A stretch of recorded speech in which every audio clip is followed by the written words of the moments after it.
Right, you guys, make sure you like this video and subscribe to Mike's, okay? Make sure. If you don't subscribe to Mike, you're gonna have a fat forehead and a big hairline. Bro, I'm with the guy Max inside. Subscribe to him. Make sure you do. Still best content coming out. You know how it is. Hello and welcome back to another live, people. Welcome back to the YouTube channel. Make sure you smash the likes and subscribing if you are new. Back again with the Claret and Royal Blue Show, episode 8, people. Another Thursday night. International break is I did not watch the game. I did not watch the game. Yeah, man. I did not watch that game. I was never going to. Especially after seeing that lineup. Jesus Christ. But yeah. Melon, how you been, man? How you been? I've been good, bro. I've been good. Normal, pretty normal Thursday, isn't it? Not really. Yeah. Not really much changing, but hey, we're hearing it. Yeah. We're about it. Big up to this for the redirects, bruv. Appreciate every single time because international break, bruv. See them views there. Them depleting more than fucking certain man's hairline. Fucking hell. War Prowse don't laugh. But yeah. But to talk everything fucking absolute AIDS that's been going on.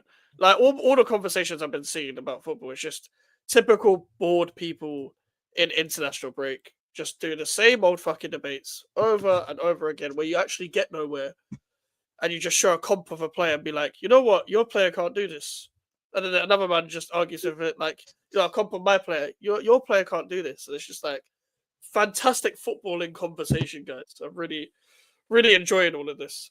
But obviously, you man ended the fucking thing before the international break very, very well. Caicedo scoring another screamer. Van Dijk showing booty, and Esteval scoring at the back post. That you can't really ask for more. From that game, yeah. Yeah, but what did you make of it? Yeah, it was a fucking unbelievable game. Really good. You're always sort of worried when it's two teams like this in bad form that it's going to be a very tactical, a very methodical and slow game of football. And although it was tactical, it was a very, very, very high level. Both teams played at. Chelsea were just better. Simply put. Enzo Fernandez, slightly man of the match for me. Slightly. Because he wasn't directly involved in the goals like he did get fucking GNA from the game. But he was very much involved in both the goals. He was involved in most of the build-up that went very well for Chelsea. And him playing in the 10, usually a lot of people were like, oh, but you prefer Palmer. Obviously, he's out. You'd probably prefer Andre Santos to be playing over him in the 10, which I would agree with. But in terms of the performance, I can't really take it away from anybody. I think everyone played very well. Everyone did their jobs. The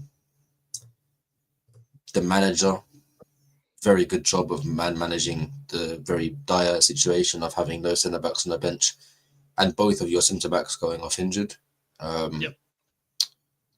With Chalabar's suspension, everyone else is injured. So, crisis averted. We made it to the international break and we did it with a really good win. So you can't really say much. You can't really want much more from the game, really. And that's the thing as well. When I watched the game, it was very entertaining, but I expected it to be entertaining just because of the way both of the teams play. I know it could be methodical at times, and definitely in the big games it gets like that, especially nowadays when we watch Big Six games, it just ends up being like that unless it's like one of them ultra passionate games. It's always Man City Arsenal, just the worst game of the season, consistently for the last decade. It's just so bad. Just watching like 8 centre backs like on the pitch, it's like so bad. It's meant. What was the one? Like, was it the 0-0? They drew 0-0 once at the Etihad, I'm pretty sure. Yeah, like it was that game that was like 0-0s can be good at times if like both the goalkeepers are put absolute madness. If it's like a basketball game and the attackers are just shit, it's just funny at that point. And like the other players quite good. Like that happens sometimes, but that was just a time of like 4 centre backs. The only real like really good Big Six games there are is like if Liverpool, Man United at Anfield and Chelsea, Tottenham at both stadiums, those are the only like good games that you can actually like. It's like proper entertaining. It's proper entertaining. Like, but with this game, it was a case of like, I knew Chelsea were going to get something. I said this before. I said this literally before the game. I said Chelsea would get, and I think you were confident as well. And I'm just spotting like patterns in Liverpool with like none of them are running, like apart from Szoboszlai, but it's just in general that they're just watching. They're just wanting too many things to click at the same time. Whereas Chelsea were proactive. Like Enzo was proactive. Like when Reece James went to centre back, this guy was playing like a sweeper. He was playing like just dictating from centre back. Diagonal passes galore. Literally diagonal passes to anyone that was wanted it in space. Obviously, he can pass like a midfielder. He's got great strength overall as a footballer. He's got great pace in general. He's got great IQ. So really, when you have people like that have got all those attributes that we're talking about, they can fit in any part of the pitch. They can play in basically every position in football. But Reece James already being a defender with his attributes and him just sliding into centre back, which is not a position he's completely unfamiliar with, but it's just a bit. It's always a big ask just in general to say to someone, "Can you play this position you haven't played in a while, please?" Like it's not. I get it, they're footballers, yeah, but it's not actually that normal because Reece James is always constantly being used to playing on the side unless he has to cut in or unless he has to play invert or play the back three or whatever. It's different on and off the ball every single time in every different position. So even though they're footballers, it takes a mental thing just to get used to where you can't just switch it on like that all the time. But it's a position he's never played in. Right centre back and a back four. Yeah, exactly. You've got Gusto out there that's doing a little bit more of an inverting role. And then you'd be pushed out wide at times. But then you've got the dynamic of where Reece is so used to being a wide fullback. He's going to be a defensive fullback, but he's going to be really good at defending both in central and wide areas. He's naturally just going to want to shift out wide anyway. And a lot of the time he did, even though he was playing as a right centre back. So he basically playing with two right backs on the pitch, physically, with two players right there. The player that sorted everything out was Caicedo. When Lavia came on the pitch, it would be Enzo, Caicedo, Lavia, and Gusto. And eventually Gusto was shifted back into right back, Reece James into right centre back. And you'd have Lavia playing ahead of Caicedo, with Enzo playing pretty much with Lavia as an 8. You just can't complain. That midfield is genuinely sick. It's so good. Every single part of that pitch, we had no centre backs. The goalkeeper's dumb as fuck. But every single player on that pitch played their part and complemented each other extremely well. Jamie Bino Gittins dropped slightly deep on the pitch. Look for me. And then Reece James, oh, I see you, mate. Without even thinking for more than a second. One of the cleanest passes you'll ever see. And instantly it's counter-attacking. You think Salah's going to track back and defend? No. Off the ball, Liverpool press in a 4-2-4 against 3 midfielders with a team that tries to play out the back with a goalkeeper. So either you commit 5 players further forward and you still lose the midfield, or you don't and you lose the ability to... Because then you're going to be defending one-on-one with your defenders in wide areas against Pedro Neto and Gittins. Both your centre-backs are going to be on João Pedro regardless, because that's what they're tasked with doing. The entire game was a tactical mismatch from Liverpool, and I foresaw this. On my watch-along, I was dissecting Liverpool, and I was saying nothing that I've seen from Liverpool would make any sense in terms of setting out a team, setting out a structure of a team to beat this Chelsea side. So I then predicted a 3-2 win, and it was a fucking 2-1. Yeah, basically got it spot on anyway. So, and that's the thing as well, like, when you commit that many players forward, and then one pass plays through your press, and then nobody's tracking back. And then it's basically like everyone on 3 or 4 players, basically, because the midfield don't win the ball back. And also at this point, Gravenberch is at centre-back. Robertson's a bozo at this point. They got no one at right-back at this point. Like, you're just actually... And Van Dijk is just showing us it becomes a point of like when you and it is not even just because Liverpool defended it badly, because there's other stuff as well. But also, you just can't play football like that with the players that you have like that. But also, on the other flip side, everyone that was playing for Chelsea on that part of the pitch that was on the pitch, and I can't remember the time for the Esteval goal. They all touched the ball in the build-up to actually score the goal. Yeah, everyone apart from Guy. Yeah. But so he was doing the job of pinning both their centre backs. Yep, and he was taking everyone away. Robertson, but I just want to say, yeah, Robertson, that defending for the Esteban goal, yeah. You see, I hate when fullbacks do that. You know when they're just like, dead header, huh? Wait, see, it's back. Oh shit! Now I'm gonna make the sliding cycle, acting like I've tried, and then boom. Yeah, bro, I hate that kind of defending. I hate. He was making an underlapping run on the other side of the pitch. That's why he was so late to track back. And if he had himself set there, he would have. Esteban probably wouldn't have scored. I noticed as soon as they took Kirkes off for, as soon as we subbed our front three off, we put another front three on. They noticed we had Esteban, and I like the idea of taking Kirkes off for fuck the name of it. I forgot. Robertson. They put Robertson on for experience. I'm like, that's a good change. Well done, Liverpool. I commend that change. But then as soon as I saw him making an underlapping run, getting the ball, and Caicedo blocking the cross, instantly getting the ball to Reece to counter attack, Robertson's way too out of position. And I see Esteban like,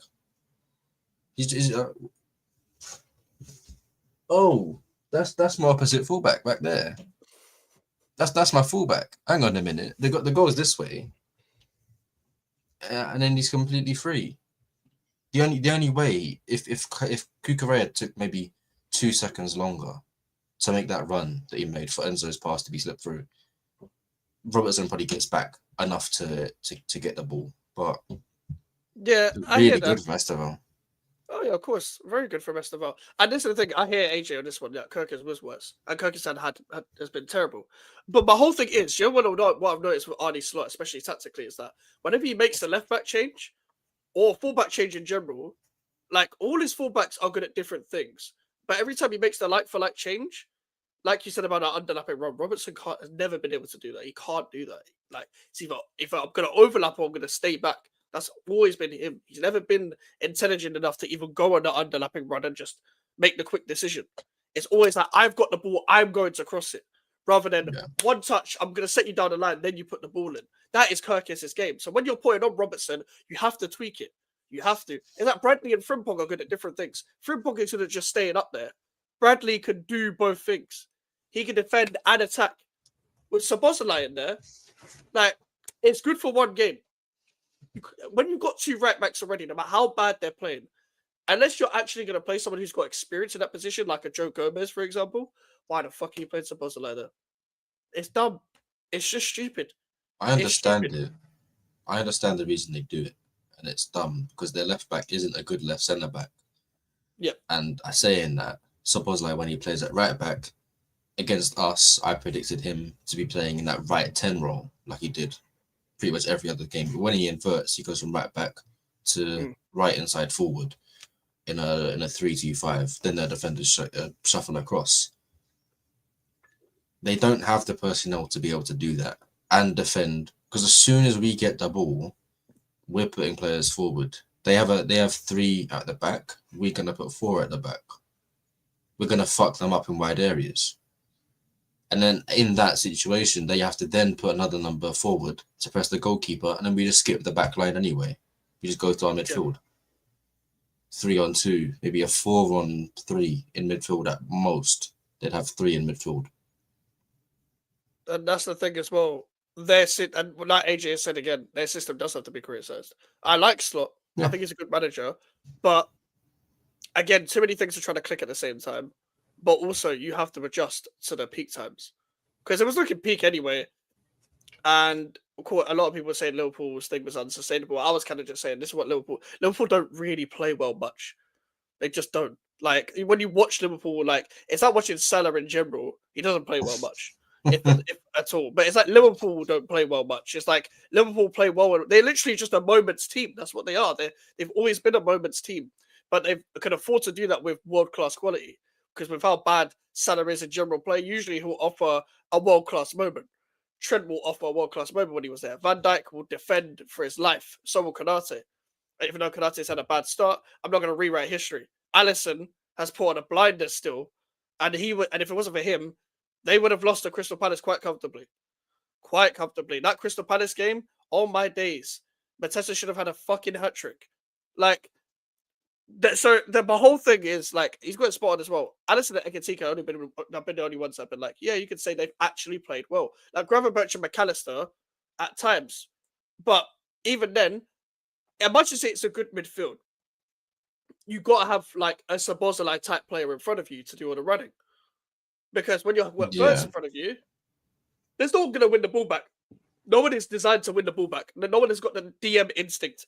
Gravenberch can do it, but if he was alongside an actual fucking six, we'd be seeing an even better Gravenberch. Yeah, they did all of that in the transfer window. McAllister. And they did all of that in the transfer window. As much as either of them could put a tackle in, they did all of that in the transfer window. I didn't sign a six. I'm sorry, but that's the one thing I thought that's going to deter you away from winning the Champions League, winning the FA Cup, winning the Carabao Cup, the other competitions, because I still maintain, cool, Liverpool, for me, still going to win the league. I'm not one that's going to flip-flop about it, but I've maintained this a lot. They're going to fuck it up in every other competition, because as much as they've addressed positions, I said this, I think it was on this show, I said this, they've addressed it by numbers. They haven't addressed it by depth. In terms of like, all their replacements have been like for like. Yeah. Apart from the unfortunate thing that happened with Jota, all the departures and incomings have been like for like. In terms of like one number in, one number out. They haven't added in terms of numbers. They've needed to add. But they only added because of how many departures they were getting. So I think it will work eventually. But it's going to take a lot more time than people think, because everyone always thinks sign a bunch of players and work instantly. It never works like that with any team. This is why Pep is the way Pep is, because we didn't even see Nico Gonzalez for the second half of last year for Manchester City, for example, even though they needed a six like that. So they only played at times. Same with Kusanov. Vitor Reis is a guy for the future or whatever, and Marmoush will play now and then as well, because Pep integrates them properly. Get used to the club first. Doku's only started to shine now. Sometimes it takes people 2 seasons, but they still believe in the player. They wanted to keep Savio. Savio will come good. I maintain that. Because I don't think he's the one-dimensional winger. He's an actual baller as well. With, what's his name? Cherky. He won't play much this season. And everyone's going to call him a flop. But in a couple of years, Cherky's still young. He'll be like 23 and then be like the replacement that Man City need. It takes time sometimes. Especially when you ain't got all the pieces together. And also, when you're a title-winning team, you don't need to actually throw all your new signings in like that. You literally won the league with your previous squad. So go and integrate these players in. Because Mertz and Isak cost over 100 million, they don't need to play straight away. You can play Ekitike. When they started really well in that Community Shield, for example, against Palace, the way they were being fluid, the way they were moving around in the first half, I thought this is really good. They figured out all what they're going to do. Let's see this. And then as soon as we got into the season, everyone just figured them out quick. They were like, fuck it. We're not scared of them. If we go at them, there's no need to be scared. We can attack so much space. Just avoid Van Dijk, make sure that he's twerking, and then you got a goal. And that's what everyone else does. Just avoid Van Dijk. Yeah, it's so easy to avoid him. As well. He just it's so easy. As long as you're not playing through your number 9, you will win against Liverpool. You will win against Liverpool. It's an issue where both of Liverpool's defenders are too stable. They just sit and wait. They sit and wait. If they had a destroyer there, if they had someone that would charge at the player with the ball, all of a sudden they've won the ball. They've won the ball back. They can hit because they have a 4-on-4 hitting a wide area. You got fucking Salah there. He's the best player in the Prem, apparently. The best right winger to ever play in the Premier League. Why isn't he doing anything? He's better than Ronaldo. And he's a far better player than Hazard ever was, apparently. So why isn't he doing anything? Claret ended up ditching him. He said, "Fuck this. I don't need to do anything against you, because all you're gonna do is cut inside and shoot it against the fucking Liverpool fans. That's all you're gonna do. It's pathetic. I think that was one of the worst performances I've ever seen an opposing player have at Stamford Bridge ever. He did nothing, and he had the ball. It's not like, oh, he just got fucking completely locked out the game. He just got miffed. They were just down the other side. No, they went for him. And when you've got a right winger that stays forward, that doesn't track back, you have a dysfunctional system. You look at any single time you look at a team you're playing against as a manager, one of the first things you look at, other than the way they want to play, is their formation and their defensive responsibilities. If they're playing in a 4-2-3-1, they're going to look at which one of the wide players are going to track back every single time. You look back at the fucking 14-15 Chelsea team with fucking Willian and them, man. He's going to track back. Hazard won't. So you're going to attack right. You're going to attack down the right hand side. You know what I mean? That's the first thing you fucking look at. And when you see Liverpool defend in a 4-2-4, attack their fullbacks. It's so fucking unbelievably simple. And they're meant to be they're the fucking title holders. I think they're gonna probably go one of the worst runs in football unless they fix the fuck up. They need to drop Salah. In my opinion, they drop Salah, and that's the way they fucking win the title. Drop Salah, and you'll do well. He was the reason. I personally would blame him based on the things I've heard from player interviews and interviews with the manager after, because he wasn't able to for the ban because he got the second yellow. Claret genuinely said they understood there was going to be space in moments because they knew Mohamed Salah was not going to track back and help defend his team when they are on the back foot. He said that. That's of the opinion of Mark Cucurella. That's of the opinion of Enzo Maresca. And I saw this 2 weeks before a football was kicked in this fixture. 2 weeks. I had it written down. I can show everyone what I've had written down for weeks before the game. Let's see what I had written down. Chelsea, Liverpool. Defensive shape, 4-2-4, always pressing off the ball. So I understood there's going to be space with their fullbacks because their wingers aren't helping them defend. How do I know that and this fucking Arne Slot doesn't? That's always wild to me when fans point before the managers as well. Like, it's insane. I think every manager's a victim of this to an extent, apart from like the elite. Where is it? There. Defensive shape 4-2-4. And there's gonna be like, bruv, how do I know this? How? Because you watch football, lad. And that's clearly not. He's bored. That's the thing with fucking ridiculous. I don't like when managers do the whole, and most managers do this, apart from like the elites, when they do the whole. No one is like. There's certain players that are like you'll never drop them because of their reputation, and it's only the elite that don't do it. If you notice it, like Fergie never did that, really, unless it was like a Cantona. But he was good at man. But he was so elite at man managing that it didn't matter. Pep, for example, unless it was like a Messi, probably getting dropped at some point. Like there's always one person that has the full freedom of life, unless you're fully cooked. Jose Mourinho never really did that. Obviously, when he had Ronaldo, it's a bit different because it's Ronaldo, and you know it's Ronaldo. But that's different. We're talking different class here. We're talking alien. We're not even talking just world class. We're talking alien footballers with Ronaldo and Messi. So they're anomalies. Those kind of managers wouldn't really do that if they would just stick with the player no matter what. But the problem is with these modern day managers, especially, is that there's people that are never going to be dropped. And for me, what I would do personally is I would go Bradley Frimpong right side. Like if you're gonna do the whole right side, I'm putting Frimpong 1v1 with certain people because he could go around the outside and cause a bit of chaos. At least he'll contribute to the actual build-up play of the game and to the open play of the game. People get onto him very quickly. He's never played in this league before. And then Conor Bradley just in behind, He can defend. He can also help out with Frimpong. He can make underlapping runs. He can make overlapping runs. Conor Bradley's very intelligent. I think he is a very raw player. Don't get me wrong. He can be got. I'm not saying he's like a Wan-Bissaka 1v1 defensive level, Reece James powerful level. I'm not even saying that. I'm just saying he can defend really well. Like, just go out and kick and run sort of thing. Yeah. That's what I'm saying. Like, I think at some point you just, like, we're going to see with AFCON maybe. Just before the second half, he got booked. And Chelsea typically deal with red cards and yellow cards in a very good way.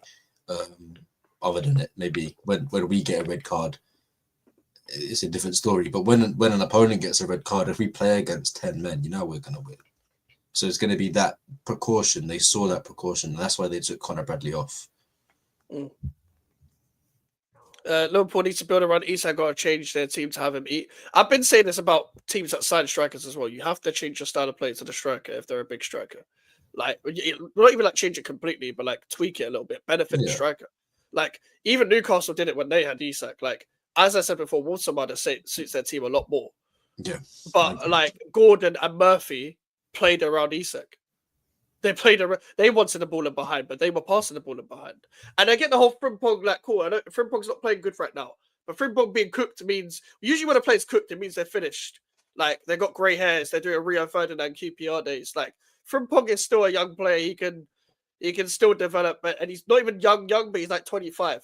So maybe not develop, but I'm talking like improving the system. Yeah. And I feel like Chiesa as well needs to take Gakpo's place, by the way, because Chiesa has been impacting games. He's the only reason why they stayed in the Palace game, the only reason why they won against Bournemouth. And this guy never plays. Slot, you're baiting yourself out. I can't lie. Chelsea had the title race to 1 injury. Get better than centre back. I'll do that job. I'll do that job. International break came at the right time, though. Because a lot of our defenders are coming back. Fucking Wesley Fofana's back. Tosin's back. Like, thank fucking God. We don't have to play Reece and fucking Hato that are both left and right backs respectively at centre back against fucking Nottingham Forest away from home. I mean, they're playing a high line. That game's going to be fucking really good for us. Should be a really good game. Should be. Especially for you. Just run through them. Big up though, boys. Not been about much. Too many cheeks need clapping. That's why you've been about. There we go. Fair enough. Literally the free from marriage life has really suited Charlie. Fucking hell, man. Yeah. Been active, man. Been active. Fair enough, bro. Fair enough. We could see you back though. Not like Mellon is worse than Chalobah. Hey, that's also. I think Mellon would do a better job. I wouldn't get sent off for a stupid tackle. Like, yeah, I have a better fucking head shape than him as well. The fucking prick. I don't want to see Chalobah play for my club again. You know, I'm not like you know what's this mental like. There's so many players that are like, they're so bad they're funny. Like Gallagher, for example. Yeah, I was so done with Gallagher, but he kept playing, and I'm like, yeah, this manager's a donut. This manager's a donut. I'm done with the manager for playing him, and I'm done with the fucking player for being shit. But at least it's funny. You got Cole Palmer playing on the right wing, and your number 10 option is Gallagher. You know what I mean? It's like, but my brother, take a step back, yeah, and just do this. Just to put Palmer there, and then play Sterling on the right, or Joe Felix on the right. Just do something. Reece James on the right wing. I don't give a shit. Someone. What the fuck are we doing? Yeah, I hate when managers play the Spectrum kid that runs like Sonic in a 10. I hate when they do that. It reminds me, yeah. Gallagher reminds me. There was this guy in my primary school, yeah. We're in year 2 or whatever, yeah. But he was like to me, you know, I can run like Sonic, innit? That's why I'm the fastest in their class. And he was actually quite fast, but it wasn't because he was the way he was running. So he would run like this, bruv, like his hand behind his back and just run like Sonic, bruv, all the time. Naruto. And it just, yeah, like, it just reminds me of fucking people like Gallagher and them, man. It's just like, you're running, but like, that's cool, innit? But like, what are you doing when you're running? Like, are you like winning the ball back? Are you actually running in the box? Like you're not doing anything with the running. He was the biggest headless chicken possible. Yeah, Gallagher's on the ball ability was worse than mine. You know how bad that is? I haven't played football in 2 years. My footballing life I was struggling to get trials at like fucking Dagenham Ribbage youth team, yeah, and my foot broke, and I decided to fucking give it up, and I have better on the ball ability than Gallagher. You know what I mean? It's fucked, man. If I was in the Chelsea academy, I'd start with a Gallagher any day of the week. This guy's so bad. Like Gallagher was like, I used to laugh watching him like trying to figure out what he's doing. It's like, so when he's like making the ball like try and take it, like he's looking forward, he's looking the other way. Either there's two things that happen with Gallagher. Either he passes it sideways, or someone just starts running from behind against him and wins the ball back. That's the only two things that happen when he is on the ball. That's the only two things that happen. Someone either wins the ball back from him, but when he's not looking, or he's passed the ball sideways. So you've come a long way in that aspect as well. Because fucking hell, that was genuinely treacherous. Because you're just watching Caicedo and Fernandes do their thing, and then Gallagher's just making them fucking weird late runs, bruv. Oh, fucking hell, H. Fucking hell, H. Jesus Christ. Hey, talking of this, bring this up. I'll move the screen outside. Oh, yeah, this game. Oh my god,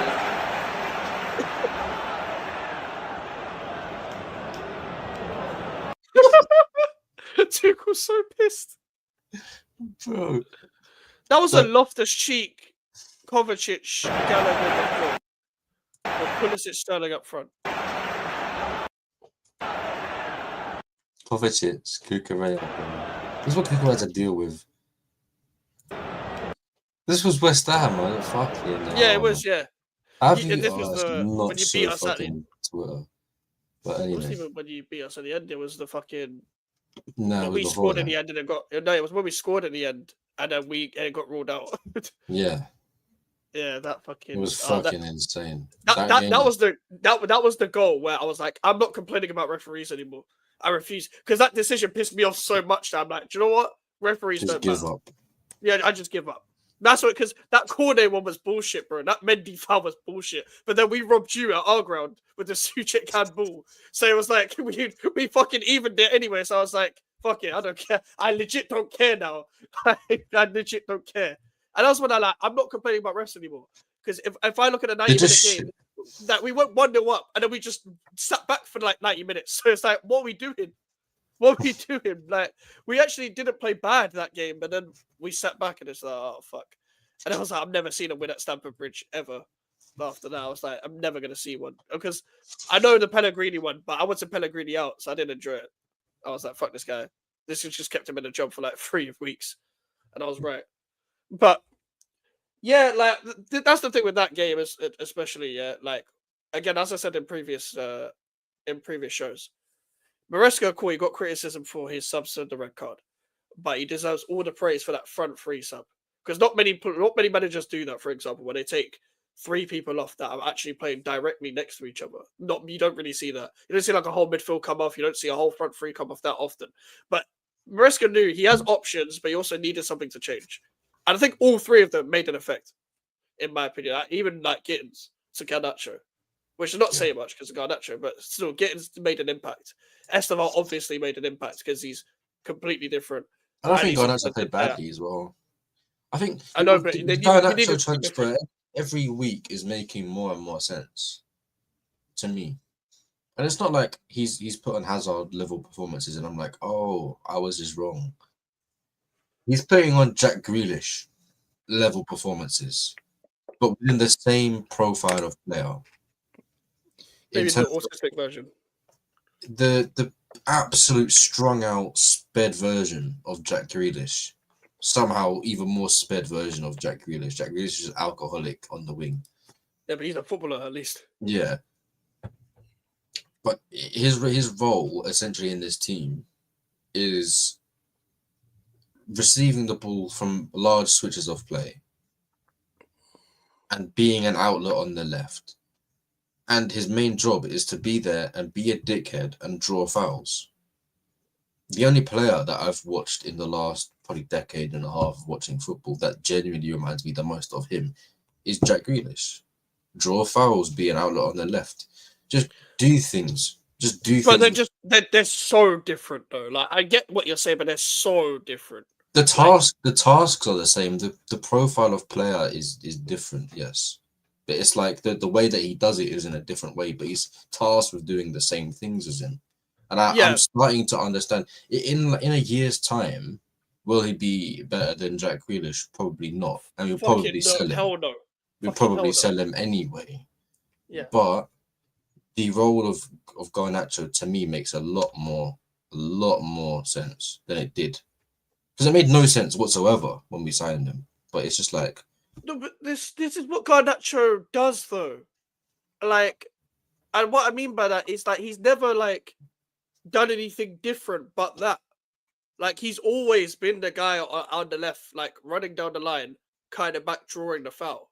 Because he has like, you know when you pray, do you know when you like, let me get my controller. You know when you're on FIFA, yeah, especially like the older FIFAs, and you like slightly press the sprint button like this a little bit, and it's like you're not fully sprinting, but it's like a little jig. That's him. That's his whole like persona of football. It's just a little jig, and then you win the foul because the fucking defender's not expecting it. Even though they know what you're doing, sometimes they're never gonna stop it because they got the little jig. Because he ain't really got pace like that, but it's like he's got like that one bit of pace that he just goes like that randomly. And that's all he's going to be. And it's always the games where you have space. It's like, it's the Martinelli effect. It's the Martinelli effect. Because Martinelli, he will go past someone.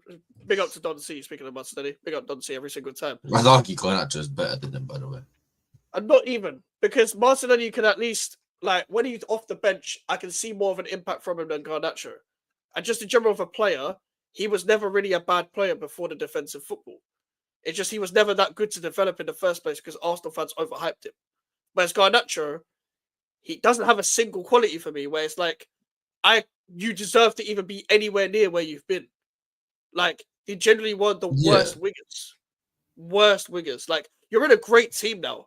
So you're not going to naturally be better with around Enzo and Garnacho and stuff like that as well. But at least with Martinelli, I can see more of an impact from him on the bench where it's like your running behind makes sense where you're actually going in that direction with your running. Whereas with Garnacho, it's like wherever life takes me, wherever God strikes the lightning, I'm there sort of thing. That's the type of footballer he reminds me of. It's the spectrum guy in Sunday League. It's like if the ball comes off my shin, I'm following it up. It's like Nunes on the left. That's like what he reminds me of. It's like always them type of players. Yeah, he's not good enough, but of the same, I think that's what we was trying to go for. Yeah, to have that as you know, I've said it before. A lot of the time at Chelsea and at these big clubs like Man City, for example, they're gonna want to solve their problems with buying certain profiles of player. If they don't have an easy passing option, they're going to look for an outlet. And if that outlet's always going to be the same person, you're not necessarily always going to need that player to be of the utmost in quality. The thing is, Jack Grealish, when he was at Aston Villa, was a fucking brilliant player. He's playing in the 10, sometimes on the right, sometimes on the left. He just go wherever he was needed, and he was really good. And then he got turned into this fucking outlet on the left that just does things, goes down the left wing, turns around and passes back. I don't like it. If I could replace him with another winger, like how much did Kvaratskhelia go for to PSG? It was around the 100 mark. No, it wasn't even that. It was like 60, bro. I don't think it was 100 because it was in January as well. Oh fuck off! 59 million quid. Yeah. And we got Garnacho for that money. Bro, you know how many clubs like should have got? You know how many people should have got Kvaratskhelia at the time as well? Like so many people needed the left wing, and then PSG were just like, you know what, we'll get him. And it's like, bro, he's probably been the best left winger like the past year, like in terms of just in general in Europe, because look how good he was. Yeah. Like, he's good. He's really good. And he was always good 1v1. And after Spalletti left, it was like, what happened to him? Like, he's only had one season. No, he just needed to be somewhere else because they had different managers after that. Like, Spalletti really got him 1v1 constantly. Him and Osimhen had a mad partnership. And now Enrique's got him, I'm going to have you 1v1 all the time. and it's going to be everywhere in the front three. So sometimes he's in the false nine, and you're like, please don't shoot. You're the opponent. You know, the guy when Neymar comes up against him, he's just like this. Like, it's like that's what defenders are like when he's on the edge of the box, because he can strike a ball. And right foot, left foot, he's good. Like, go around the outside, cutting in. Like, that's a left winger that I don't necessarily rate his shooting that much, but like everything else is really, really good. I really like him overall as a player. He's so good. But he can strike a ball, always testing it. Like, he's always testing the keeper. Like, always testing the keeper. Like, he's always got the keeper on his toes. It's like, please, like, pray. It's like pray for me type shit. It's like the goalkeeper. Yeah, do you know? I've always noticed with goalkeepers, and I forget it's common sense, but like, goalkeepers always like, I don't actually want you to go for the block because I want to save it. Because if you go for the block, it deflects. Obviously, it's like the goalkeepers are like, please get out of the fucking way, defenders. Just let me handle this because I'm confident in myself. Because Kvaratskhelia power, if he shoots his one deflection, it looks like an own goal because of the fucking just rebounds. It's just the power is unreal. Like, zips past him. It's mad. It's mad. Big up. Has so much tech as well, though. Like the technical abilities. You know that one clip. The ball just sticks to his foot. He drags his foot back, and then it just stays with his foot, and he goes around. That's fuck off, man. Just fuck off. Bro, what's the point? It's the 1v1 trick. Do you know Kvaratskhelia is what everyone hyped Matoma to be? And it sounds dumb, yeah, but like, you know when people do the whole Matoma studied dribbling in universities, like bro, shut the fuck up. How much of a gimp do you have to be to study fucking 1v1 dribbling in university? What uni do you go to, bro? Japanese people are different, man. What do you like? It sounds fun, but it sounds so gimpy. Like imagine how disappointed his parents was. What are you studying? What are you doing a PhD, my son? What are you doing a PhD on? Eden Hazard in tight spaces.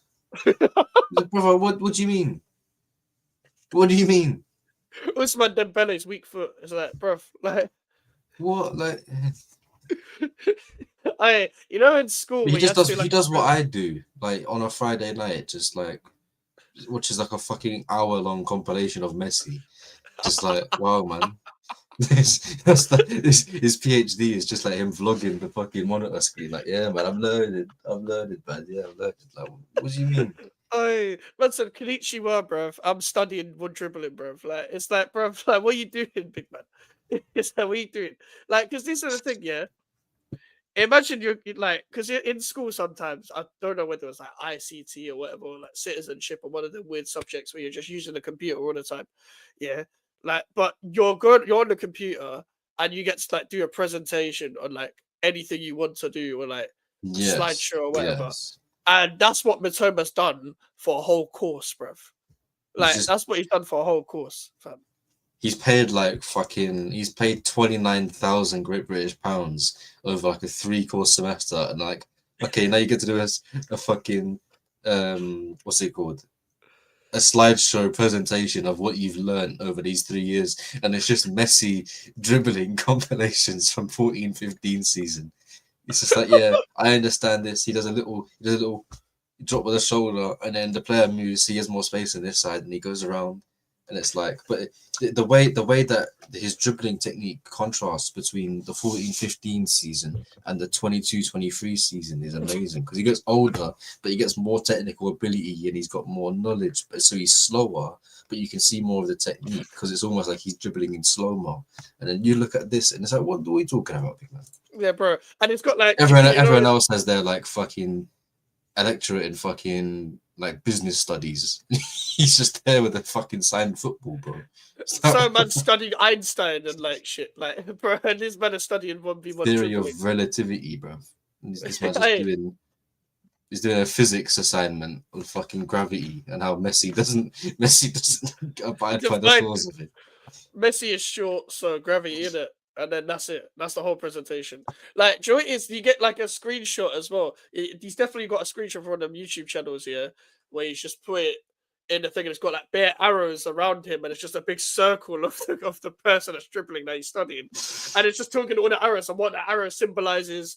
And you know when they put the arrows here next to the thing and in the presentation it's like on the side of the fucking screen and they put the bullet point. And then they put this one arrow is this and this arrow is this. Bro, Man's just doing football made simple in fucking university, bruv. Like, what are we doing here? Like, we're just doing tactico shit in this fucking uni. Like, Hey. it's so dumb, man. He was ahead of the curve, man. Maybe other people gonna start doing that. Hey, the Twitter tacticos are gonna start doing that, bro. The Twitter tacticos are gonna go uni, fam, and start studying 1v1 dribbling. What fucking course did he do? I'm actually looking this up, man. What do you mean? Like, look up his 1v1 dribbling course. 1v1 dribbling course in Japan, fam. Like, the tacticos are gonna do that, and then they go outside and like, shit, I have to kick a ball. Kara Matoma studied physical education, so he did PE at the University of fucking Tsukaba in fucking Japan. That's definitely not how you pronounce it. Where he also wrote his graduation thesis on the science of dribbling. Are you fucking shitting me? Oh, you're a fucking nerd, bruv. Hey, you got to be. By the way, you got to score 20 goals and get 20 assists for that to pay off. I do not care. You have to, at the top level, to get 20 goals and 20 assists. You studied 1v1 dribbling. You're meant to be, you should be the best winger in the league. I don't think fucking Salah, Bowen, Saka, Gordon, fucking Esteval, Neto, whoever, them man were not in uni studying 1v1 dribbling. None of these men in the Prem were doing that. Jacob Murphy wasn't doing that. He's doing better than you, bro. Jacob Murphy was at Norwich, bro. Gordon was doing Spice, and he's arguably a better winger. This is Gordon's probably still doing Spice. Lad, it doesn't turn up in a drug test, lad. It's like fucking quality, lad. I mean, just fucking just like in his room. He's fucking in his apartment, bro. This is what we do in Liverpool. It's just like, bro, like it's what the Scousers do. Go to corner shop, buy Spice. Postman selling it behind the counter. Yeah, man. That's what they always used to do. It's like, I'm a fucking professional. This is what I do. It's just like, allow it. And he's got more goals than Matoma. Yeah, that's crazy. How many goals does Matoma have? Well, in the Premier ever. Now, like this season. I don't think he scored this season. I'll search it. Yeah, have a look. Because I want to look up his total. Matoma Premier League goals. Because, bro, he's played one game. Oh no, he's played 6 games. He's got 1 goal, 1 assist, and he's got 1 yellow card. All right, cool. He gets a goal. He gets a goal and assist every 6 games. Bro, that does not sound like 1v1 dribbling worthy. Like studying. Now, how do you study Eden Hazard for fucking 3 years, doing a graduation thesis? Bro, and when you look it up, by the way, if you look up his all seasons, 94 appearances, 21 goals, 14 assists. That is shit. 21. Bro, Bowen gets that in a season. Bro, Bowen gets that in 1 season, bro. And we're talking about you studied 1v1 dribbling. Fuck off, man. Fuck off. 9.92 XG. Big up Hyper every single time. How do you not get off the bench against Barnsley? Rested, didn't it? I mean, they won 6-0, so. Yeah, that fucking Diego Gomez guy decided to start stat padding, bro. 4 goals, bro. That man always kidnap fucking South American. I swear to God, bro. It's always a random Paraguayan or random Ecuadorian. They always kidnap them. Imagine if Copa America happened in the middle of the season, yeah? That man would be fucked, you know? They'll be playing the whole youth team. It'll be the whole youth team and Lewis Dunk. Like last year, AFCON starts, bro. Like the whole strike force is gone for us. Bro, there was Jackson and fucking David Dacho Fofana. Like, they were the only options we had, bro. It's fucked. Who were you playing up front then when that happened? Sterling. False 9. Fucking Sterling, full Sterling. Oh my god. Oh my god.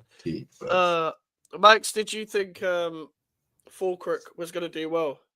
Same to you, Charlie. Yeah, I actually did. To be fair, I actually did. Thanks. Yeah, but you're fucking shit. Sorry for my bad performances. I'll stop smoking spice, guys. big up, man. This. I did a rotor show. Yeah. He did the Hammer Son in a Chelsea show. Literally rotor show. Yeah. What, man? I'll just do this, man. I'll fucking balance it out, bro. Fucking bastard. Nonce. But like that's the thing with Falkirk. Look at you, bro. Calling me a nonce. Yeah. You're a nonce. What do you mean? No, I'm saying you are a nonce, and you said, "Yeah, man." Yeah. No, he said, "Look at you calling me a nonce." I'm like, "Yeah," because I did call you a nonce. And what? That's just not very nice, is it? Like, I agreed to come on this show, and you're just calling me a nonce. Like what? Agreeing to come is crazy, but we move on. We move on. But I did think Falkirk was going to do well. But you know what my thing was is that I just thought, cool, we signed bare players, isn't it? It's not going to work. It's going to take time, and we're not going to finish Europe. But Falkirk will give you something different. Yeah, AJ, fuck you. I don't have a fire back. But I thought Somerville was going to do well. Wan-Bissaka, they did do well. Somerville was doing well. I just thought people were going to be integrated properly. Lopetegui happened. Then we've got Potter. Falkirk got injured twice. Typical West Ham. Sign a player, they get injured. Very typical West Ham United. Thumbs up for West Ham United. Thumbs up for West Ham United getting injury-prone players. This is we can make a whole starting 11 of just West Ham signing injury-prone players. It's actually crazy. So we don't look at injury records that we generally wish to sign them. And to be fair, I should have looked at his injury record at the time as well. But yeah, it wasn't a good investment in the end. The problem with people like Falkirk is that you have to rely so much on your wingers running in behind, going 1v1, then being brought in all the time. And the problem with these kind of players as well, as much as they're tall, they're not the kind of players that are like Andy Carroll battering ram type players where they're like, oh, I haven't won a header, but I barged the defender out of the way, so I still got the ball, won the ball back, and I'm going to put the ball in. It's like, no. You have to literally put the ball specifically where they are. All jokes aside, with Diafra Sakho start for you lot. Diafra Sakho was one of our better strikers in the Premier League era. Diafra Sakho was a good player. Diafra Sakho is by far better than Falkirk. It's not even close. Diafra Sakho should still be not even still be here because he's probably 35 now. But he should have been here a long time. But Bilic decided to play him on the right hand side, even though he's never played there before. Bilic was doing a madness just because he had Payet, he got away with it. Bro, in that 15-16 season where West Ham had Payet and it was last season at Upton Park, Bilic was playing Antonio right back and Diafra Sakho on the right wing. Sakho is a striker, Antonio is a winger at the time. Bro was playing right back, and he had the audacity to say that Antonio was going to be one of the best right backs in the league. Later, by the way, do you know what happened the next season? West Ham United go to Stamford Bridge, have an absolute howler. I'm pretty sure we lose 2 or 3-1 in the 16-17 season. I think it was 2-1. 2-1. And Antonio got hooked off for Sam Byram at right back. That was early. That was early in the season, wasn't it? Season. That was the first game of the season. Yeah. And Bilic said he was going to be the best right back in the league after hooking him in the first fucking game. And also, yes, we should have got top 4 this season because Payet got injured, and we didn't have. And we basically were like, we're Payet FC, we're shit without him. And then we didn't do anything in January as we got fucking Emenike on loan in January. Emenike on loan. Is this KSI FIFA 12? No, this is not. We got Emenike, bro. I don't think people realize. I bet you was gassed. I was gassed at the time because FIFA. I was gassed at the time because FIFA. The amount of times you hear fucking 3 of the best he's made them play. FIFA. bro. All I could think of was, oh shit, we signed fast player. Let's go. Like, because if I didn't, because I wasn't watching like other leagues unless it was La Liga, really, or Bayern in the Champions League. Like that was it. Like, especially at fucking 12 years old, I was not sitting down to watch Bayern versus Hoffenheim or fucking Lyon versus Marseille or fucking Parma versus Cagliari, bruv. Bruv, I'm not watching these. Fake fucking football fan, aren't you, mate? Yeah, fucking fair. Only watching Fake Super fan, Sunday, mate. you? I'm only watching Super Sunday. I'm only watching Manchester City versus fucking Chelsea. I'm not watching no fucking Parma. Not watching no fucking Cagliari, mate. I don't talk like that about he. You should. You should talk like that. Fucking Brexit nonsense. 15-16, we should have won the league, but Giroud was drunk and Kroenke's are cheap. Yep. Bro, the 15-16, was your best chance of winning a league in a long time. And the thing is, we talk about Tottenham that season. They both fucking bottled it. Leicester won the league, bro. I know they had Kante, Mahrez, and Vardy, but Leicester. Wes Morgan and Robert Hoof did fuck all after that. Danny Simpson, all he did after that was box Danny Aaron's, bro. Yeah, what happened to fucking Danny Drinkwater? He joined my club and did nothing. And he started beefing youth players when he got sent. Do you remember that? He got sent to under 21, started beefing youth players. He got sent. The best thing he did in his career was remind people to stay hydrated. Or just you know what I mean? Danny Drinkwater. Useless, Danny. Like, actually useless. He was the original Ugarte. Oh, he's probably better as well. He's better than Ugarte. He was better, but still, like, the quality of midfielders in this league is so bad. Oh, it's terrible, bro. Outside of the big six, is there a good winger? Is there a good midfielder? Oh, to be fair, there's still good midfielders outside, like the typical big six teams, yeah. The typical big six. Yeah, so like Villa, Newcastle, Forest, and us, and to an extent. Rodgers, to be fair. And to be fair, Bournemouth have good midfielders as well. But Semenyo I would say not Semenyo, but I'm talking like Ryan Christie, Lewis Cook, and Kluivert in front. Cook and Christie. Kluivert as well. Yeah, Kluivert. There's some good players, to be fair. Like Elliot Anderson, Tielemans, Tonali, Gimaresh, McGinn. Like, there's some good players. Rodgers probably the best one of them. I say Tielemans. I really do. But I love Rodgers. I really do like Rodgers. Yeah, but Tielemans his overall game, he's so intelligent, man. So intelligent. It's a shame he's out for like 4 weeks or whatever. Like, because he's not really played this season, but to be fair, Villa's midfielders are really good. They've got really good midfield depth, but they're never always fit at the same time. They're never always fit. They're never always fit. Oh, Wharton as well. Wharton. To be fair, Palace got good midfielders. Do you know what the problem is? Is not even the midfielders for me.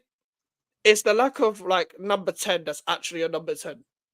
So a lot of these number 10s are like runners into the box with the ball. Like they're driving with the box. Yeah, they're just second strikers. They're second strikers and they're just like glorified number 8s. If we're being so honest. Yeah. They are glorified number. They all like the way Kluivert plays, the way Foden plays, even the way Rodgers plays to an extent, even though Rodgers has more of an edge to his game because he's intelligent across the front four. They would be borderline 8s in previous eras in 4-3-3s. But because everyone wants to be a bit more restricted now, just play with a pivot and let the guy in front do what they want to an extent, even though they're not a David Silva ilk of player, because they're not. That's not a player you should be giving freedom. It should be a David Silva type player, not a fucking Foden. Like same thing with Szoboszlai. Yeah, I'd argue Marmoush falls into that category. It's a little bit of a stretch, but like because he can play on the wing or up front like a false 9. Yeah, but I'd argue Marmoush in the 8. He'd probably play in an 8 in like a 4-3-3 in that Haaland in that team. Everyone's fit. Or left 8 Marmoush. Everyone's fit. Marmoush will play in the 8 4-3-3. But it's like, yeah. And even the number 10s here, I'd say, unpopular opinion, very unpopular opinion. Cunha doesn't deserve to be with these men. And the reason why I say that is because Cunha, a very one-dimensional player, hugs the left half space too much. Whereas I think everyone else in this, I know Wirtz hasn't started well, but everyone else in this fucking thing could go other places of the pitch and do well. Whereas Cunha relies so much on being in a certain position at a certain time where the circumstance has to benefit him. And he's a Premier League proven player that's gone into Manchester United, that the system he's very used to, in terms of, well, not even system, formation he's very used to, where he has played in similar systems before, but he doesn't really have much of an excuse. He's just not that good. But he's more of a, he's the biggest representation of being a big fish in a small pond era. And this is the thing. I know, I get it. Amorim is a terrible manager, but Cunha is just not that good. Like, you can still shine in a shit team. And Mbeumo is not playing badly right now. But look how well Palmer played. Look how well Palmer played on the pitch. Yeah. Look what you can just tell. Like, bro, you can just tell how good of a player he is. Like, naturally, he's just sick. He played on the right wing with Gallagher in the 10. Enzo Fernandez in the same midfield doing second striker runs. He had to help defensively because fucking Caicedo was literally the only man defending in the midfield, like 40-yard space, and Palmer had to do some defensive work, and he still was that good with that output of goals and assists. It's ridiculous. It's like if Cunha was there, he would do nothing. Nothing. Cunha's the big, Trump meme. Get the lights off. The lights are too bright. Get the lights off. Bro, he can't handle a big stage. No. Eze, the reason why, I think Wirtz will come good. I think Cherki will be good for City. I go as far to say Simmons will be good for Tottenham if used correctly, because Simmons only just got here. But if he stops doing Rabonas in the fucking final third, he'll be fine. But Paquetá, Rodgers, Eze, for example, Palmer, we can put Palmer there as well because he's shown so much. Like, all four of these players have shown enough that you can make the step up from where you were in your career. And you can argue Leon to West Ham isn't much of a step up either. But at the same time, he's in the Premier League. There's more eyes on you. Yeah. Like, he's shown you they can make the step up and have the mentality of, yeah, I'm here. I'm here to take the game by the scruff of the neck. Cunha will never, ever do that for Manchester United. Never. And Brian Mbeumo will. Because Mbeumo is just naturally a good player. Mbeumo is not a system player. Mbeumo is just a very good winger. A very good inside forward. Very good winger as well. He can play both. Mbeumo is just Mbeumo. He's always been quality, and that was always going to be doing well. He's not even playing bad. Mbeumo, when he's actually playing, he's not playing bad. No, only against Brentford. He hasn't played really like that. He plays now and then. Yeah, plays now and then. Like, and the only time he did bad was against Brentford, and that's natural against your former club. I mean, you've got fucking Bruno and fucking Ugarte behind you in a defensive pivot. Yeah. Like, you know how bad that is. Oh, yeah, and I feel sorry for Cunha and Mbeumo for having to play in front of that. But, and again, you got, I know Sesko scored the other day. I still don't rate Sesko. But, he's so bad. Like, but I'm gonna... When I'm drunkenly taking home a fat bitch because Sesko's that bad of a footballer, like, you just know instantly Sesko... I'll tell that story another time, innit? Because it's the funniest fucking story. If football is that bad, you're taking home a fat bitch. Like, Jesus Christ. Like, I've never seen a footballer that shit at his job. Do you know when someone just looks so out of place on the pitch? Like, it just looks so, like, why are you here? Like, what is bro doing? Like, he's just there, bro. No, he's so bad. He's just there. He's just there to be under. He's like, so bad. Do you know that one kid in like year 7 that's like 6 foot for no reason? Like, he's just 6 foot for no reason. That's Sesko. Oh my god. That's Sesko. It's mad, bro. Bro, it's actually so bad. Let's not pretend you're not into fat things. They make you look like a Somali in comparison. Nah, I mean, I don't discriminate in it. But it's like I prefer when they ain't looking like big chongas. You get me? I'm not going for that. I will never be of the crowd that are like, oh, but you see the fat girls, they've got nice faces. I'm like, no, I'm not. I'm like, no, I will never be a part of that crowd. I'm sorry. I will never ever be into fat women, and like, I'm sorry. I will never ever be into fat women. I will look like a toothpick in a burger, like, Yeah. like it's just crazy. I will never be into a fat woman. Look like the number 10 just standing next to her. Like, just a fucking pepperoni and a Boost donut. your ego. Your ego is done, man. It's like, yeah, man, maybe I don't look so bad after all. Like, you know what I mean? Imagine, yeah. Imagine, you know, when you do the whole thing, you're the guy, so sometimes you might want to like just carry your girl, bruv. Imagine trying to carry a fat woman, and you just like, oh, like, have you seen the video, yeah, of the skinny guy? Like the ultra skinny guy when he's trying to carry his girl to bed after she's conked out, yeah, and he's nearly dropped her, fam, and she's basically fallen down by the time he's got there. It's like, bro, get to the gym, get to the gym, bro. Like, if you really want, I don't care how skinny you are. If you really want to, you can find some inner strength where you need to like not drop something. You know when your mum tells you to carry something and it's like very heavy, but it's very important, but you're stronger than your mum, so it's like a fucking you vase. have to do it. If that shit breaks, you're getting lashes. You're not Yes, gonna, exactly. you're not gonna fucking, you're getting a hot fucking tea towel to the fucking neck. Yeah, shit isn't good. Yeah, but you have the inner strength Right at the to neck. be like, I'll make sure I won't break this. You got to carry your girl. Yeah, Like you have. I've tried that once and I failed. Yeah, I've done it a few times, but I've failed once, and I'm like, yeah, this ain't it, man. Was it because you was like not strong enough, or she was too fat? Nah, it was me not strong enough. Oh, okay.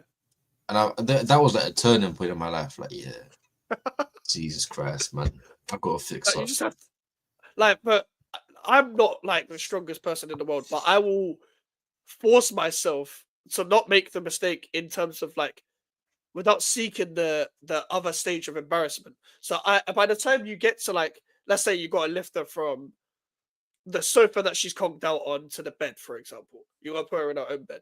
So you got to like just carry her. By the time you get to the bed, I'll fall over in it, but I'll make sure she's on the bed by the time I'm at the end, because I'm like, oh, it's the release of like, finally, I am too skinny for this shit. Yeah, I am too skinny for the night. That's when it's like that.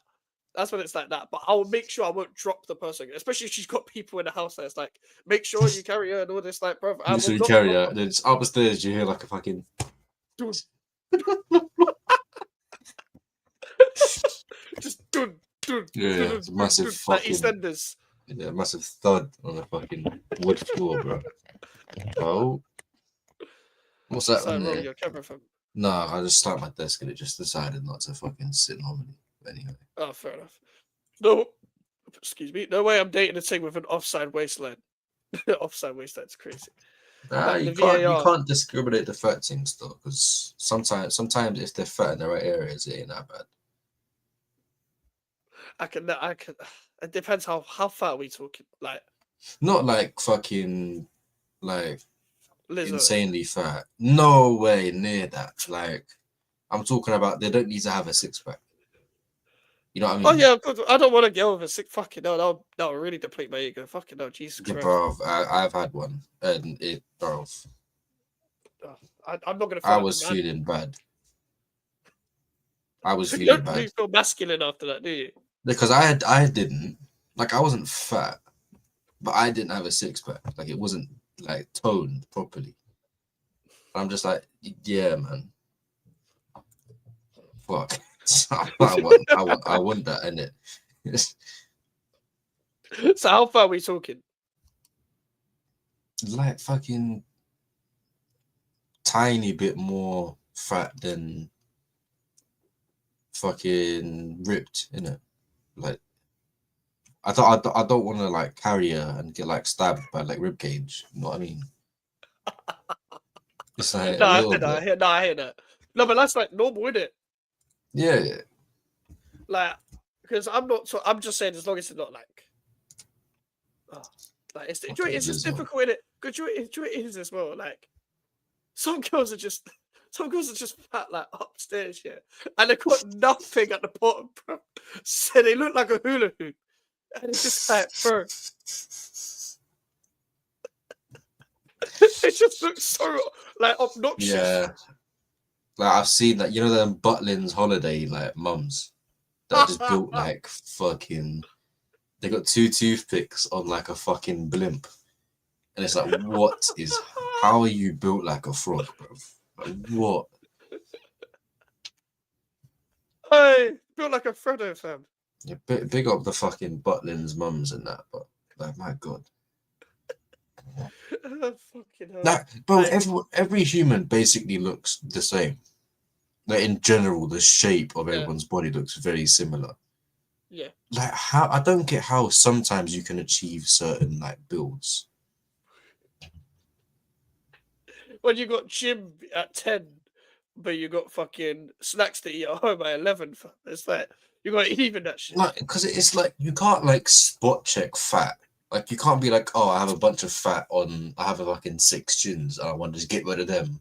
You can't just like fucking put a fucking lighter to it and burn all the fucking fat off. It's like you have to lose fat generally, and then all that goes. Like how do you have so much fat over your belly and then you're like ripped on your legs? Like what? What do you mean? Like I don't understand it. I just don't understand how that can physically be attainable. No, I don't know either. I fully don't understand it. I don't understand it. Like some builds just confuse me, you know. Do you know when they're just like when you see a girl like there's the opposite sometimes. The girl's mega skinny, but they got shape at the bottom. It's like what? It's like you look like a lunchbox. Like you're the bottom of the top, you're just a handle, and it's just like the rest of the food's inside. Yeah. Like it's mad. Not Lizzo fat, not Alfie fat. Jesus Christ, man. Why are you thinking of fucking man as well? Yeah, but bro compared him to man fat. Yeah. No, that's crazy. That's crazy. Listen, people, I'm gonna end it there. It's been a great show. Been a fantastic show. Who is live? Who is live? Zia is live. He is live with Bearman. Prime is on there. Football Overseas is on there as well. Some great YouTubers. So we're gonna go over there and say Mike's raid. And yeah, take care and peace, people. Take care and peace.